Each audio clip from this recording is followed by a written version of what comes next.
Shavua Tov les filles, j'espère que vous êtes en pleine forme.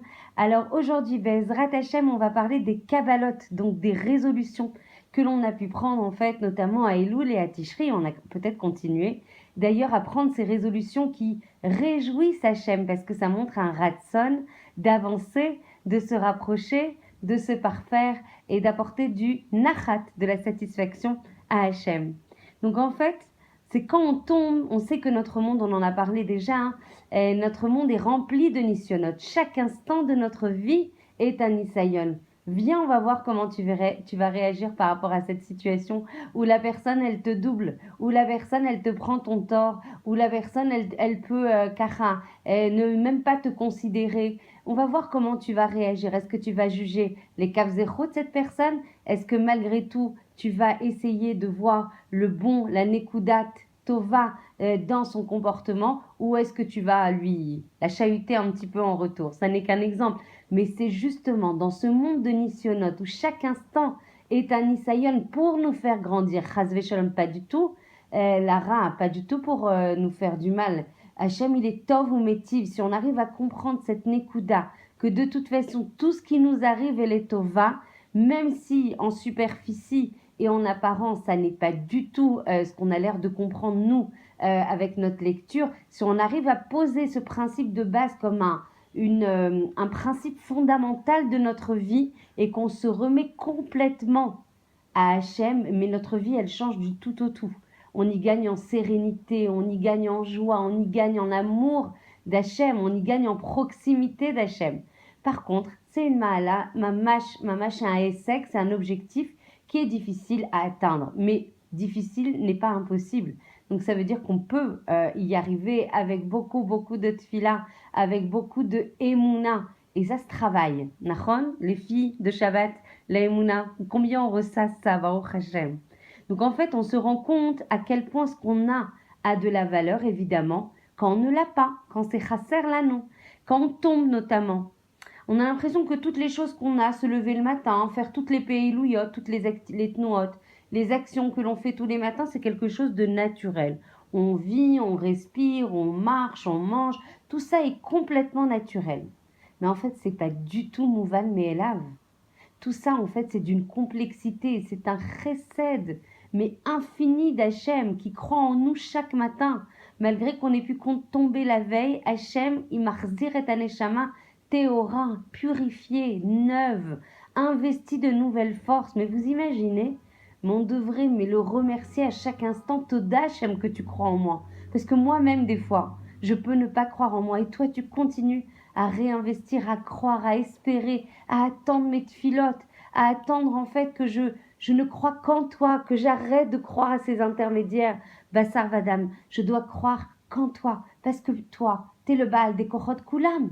Mais quelle réjouissance de penser que celui qui a tout, c'est lui qui est le plus proche de moi, celui qui croit en moi, celui qui n'attend de moi que ma proximité. Melech Malchei Amlachim, et moi, mamash, petite poussière que je suis parmi des milliards de personnes, Hachem, il s'inquiète pour moi, il s'intéresse à moi, il veut mon bien, il veut me donner, il a intérêt. Pourquoi il a créé le monde? Juste pour nous donner. Donc il a envie de nous, comment dire, de nous noyer d'abondance de tout ce qu'on désire, si c'est pour notre bien. Donc il n'y a plus qu'à créer le Kéli pour recevoir. Et donc éviter de mettre dans ce Kéli des choses qui peuvent bloquer ce shefa qui peut descendre. Nachon, la colère, la gava, animistaderet levad, je peux me débrouiller toute seule. Le manque de tsniout, malheureusement, on sait à quel point le manque de tsniout peut bloquer complètement le shefa de brachot qu'Hachem peut nous envoyer. Parce que quoi? Hachem, il ne peut pas résider, et des gens ont du mal à le croire, à l'entendre et à l'intégrer. Si on n'est pas de Sanoa, Hachem s'y voit une herva, c'est-à-dire une nudité. Et on parle des fois d'une nudité même au niveau des cheveux, puisque c'est une nudité rouchanite, spirituelle. Alors Hachem quitte cette personne et quitte, et même si on ne le sent pas, c'est le cas, puisque c'est marqué dans la Torah. Donc il suffit de lire à quel point la tsniout est très impactante pour la personne et pour la famille, et bien sûr pour le Ham Israël. Encore une fois, toujours la même mécanique pratite et klalite. Donc Akadosh Baruch Hu nous donne et nous renouvelle la création chaque seconde. Au Mechadesh et Abria, et s'il ne le faisait pas, on tomberait dans le Tohu Vavohu s'il ne le faisait pas. Donc montre à Hachem. De ton côté, nous, on doit apporter des Kabbalot, des Korbanot, je dirais même, puisqu'on n'a plus de Beth Amikdash aujourd'hui. C'est quoi les sacrifices qu'on peut apporter? C'est quand justement tu prends une Kabbalah sur toi et tu te dis Hachem, moi, je ne peux pas apporter les corbanotes comme le faisaient en fait les Doroth Kodmot, donc les générations précédentes. Moi, je peux t'apporter ce qui me coûte cher. Hachem, toi, tu me donnes tout. Eh bien, moi, je t'apporte ça. Je t'apporte cette résolution. De telle heure à telle heure, je ne parle pas de la Shonara. De telle heure à telle heure, ou deux ou trois fois par jour, je mets que des jupes à la bonne hauteur. De telle à telle heure, je fais du chesed et je juge les gens avec Aïn Tova et je m'abstiens du kaas. De commencer par des petites résolutions, qui sont des petites saadim, mais qui ont une portée immense. Parce que qu'est-ce que ça montre? Ça montre, je suis là, Hachem. Je vois tout ce que tu fais pour moi. Et moi, en retour, la réciproque, elle doit être vraie. C'est une mécanique vertueuse qui doit être instaurée. Ça peut pas être que dans un sens. Alors certes, on s'installe dans notre petit erguel, dans nos petites habitudes. Bah, je fais ça, ça, ça, ça. Oui, mais aujourd'hui, Hachem, il t'a apporté encore, et encore, et encore. Et toi, qu'est-ce que t'apportes en retour? Et là, quand tu montres à Hachem ton ratson de progresser, et même si c'est dur, et surtout parce que c'est dur, parce que c'est quoi un sacrifice? C'est quand ça te coûte. Sinon, si tu apportes des choses qui sont confort pour toi, bah, c'est très bien déjà, on est très content. On on valorise ça. Mais nous, ce qui nous intéresse, c'est quand ça te coûte, quand tu t'annules, toi, ton ratson à toi, pour le donner à Hachem. Hachem, lui, il nous voit en fait des fois lui causer du tort, lui causer de la peine, et malgré tout, Humevater, Nachon, dans ces 3 jours où justement Rachel, on est dans la Iloula de Rachel Imenu, et que elle a été le symbole tellement fort du Vitour, et que par son mérite, justement, on va pouvoir, les Bnei Israël vont revenir sur la terre d'Israël, on sera bientôt délivré complètement. Parce qu'on l'est déjà, hein, je le répète, hein, je persiste. Donc en fait, quand on exprime ce ratson à Hachem, Hachem, il nous entoure d'un chut shel chesed. Et il nous entoure de ce chesed, et il nous réjouit, et il nous protège. Parce qu'en fait, on lui a apporté quelque chose qui lui aussi le réjouit. Et on sait que pour que ça descende des mondes élionimes, des mondes supérieurs, il faut que nous aussi on instaure cette mida de chesed et de rachamim dans notre monde. Et en fait, quand on fait des peshaim, donc des fautes, ça empêche, c'est la même, vous avez vu, c'est les mêmes mots que shefa. Donc quand on fait des averot, et ben en fait on bloque évidemment le shefa qu'Hachem n'a qu'une envie, c'est de nous envoyer. Donc en fait, il faut mettre un keli en place. Et le keli, c'est quoi? Le plus beau keli, le plus moïl, le plus efficace, c'est que la tfila tagdim l'école d'avar. Tu veux faire une action, prie Hachem. Tu veux faire un bon café italien avec la mousse. Je ne sais pas pourquoi je vous parle de ça, parce que j'en ai très envie, que j'en ai pas pris encore. Donc, eh ben, tu pries pour que ce café réussisse et que la mousse, elle retombe pas comme un cheveu sur la soupe. Vous allez me prendre pour une... Voilà, je suis dans cet état-là. Donc, vous savez exactement dans quel état je suis pour vous donner le cours aujourd'hui. Donc, si tu fais pas cette fila, kedele akdim, l'école d'avar, pour précéder chaque chose, bah, tu peux pas recevoir.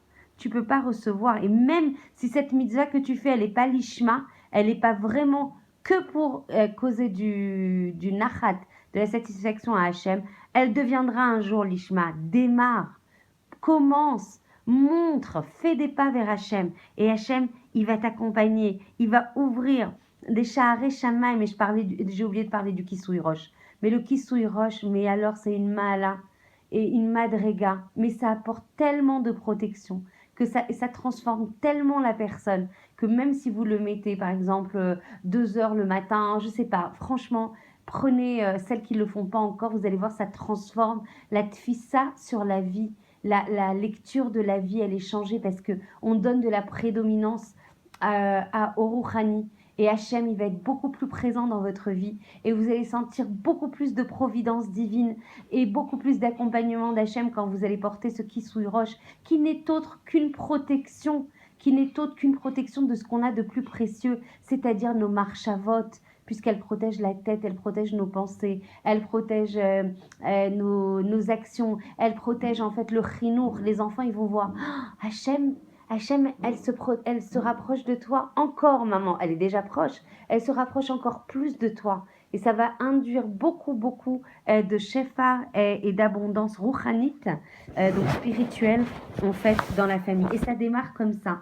Une petite tipa et encore une petite tipa. Et quand on fait Mashiva Ruach ou Morida Geshem, quand on le fait depuis le 7 Reshvan, ça va apporter pas des kshamim que des pluies, mais aussi beaucoup d'abondance. Et on va diriger ces kshamim, ces pluies, là on en a le plus besoin. Alors on continue sur Bezrat Hashem, ce cours sur les résolutions. Et on sait à quel point ce mois, pour avoir beaucoup partagé avec vous, et le Mar Cheshvan qui a l'air comme ça tout vide et sans occurrence et sans fête, etc. Mais qu'est-ce qu'on va faire de ce mois-là, sachant qu'on dit que ce mois est propice en fait à la venue du Mashiach. C'est justement quand on a investi autant dans nos résolutions en Elul et Tishri, c'est le moment de les arroser, c'est le moment de les porter concrètement de façon à les rendre réalistes et que Hachem puisse les bénir de tout son chef Avrachot qui n'attend. Et il n'attend qu'une chose, c'est de nous envoyer ce Shefar. Alors, Be'ezrat Hashem, je vous souhaite un Yom Maxim, Mevorach, Malé Brachot, Malé Orot, pour vous, pour votre famille et pour tout le Ham Israël, Be'ezrat Hashem, et qu'Hachem soit fier de nous et qu'il soit toujours plein de joie et qu'il soit lui-même aussi Be'echoud entre la Shrina et Akadosh Baruch Hu, parce que comme vous le savez toutes, quand nous on est en galout et en tsar, Hachem l'est aussi en tsar. Donc on souhaite un jour plein de joie et malé, plein de lumière, Be'ezrat Hashem. Je vous embrasse très fort.